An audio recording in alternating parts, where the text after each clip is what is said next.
ticket exports and imports. The exports page allows the most complete export of data from your help desk and allows for analysis outside of the app.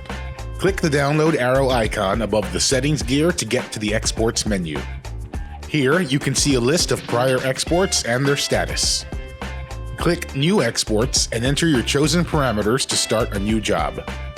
You can choose an individual organization, the time period, and format of your report. This can take a little time if you have a lot of tickets. The app will send you a notification email when your report is ready, so you can come back to the exports page to download it.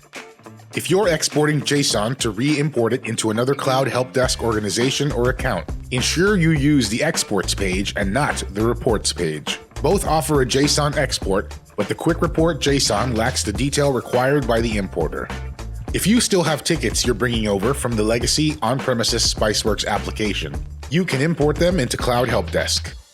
From the settings menu, click the organization to import into, if you have more than one, and then the Import-Export Tickets selection. Choose the JSON file. Note, this must be from an on-premises Spiceworks help desk. Standard JSON from any other source or product will not work. Ensure you select to retain ticket numbering if you need the tickets to be numbered the same as they were in the on-premises app. If you had to use our script to split up a large import that was failing, you will unfortunately not be able to retain ticket numbering due to multiple separate imports. Click Continue Import to start the process. This can take some time to complete. You'll see import progress on the Import-Export Tickets page.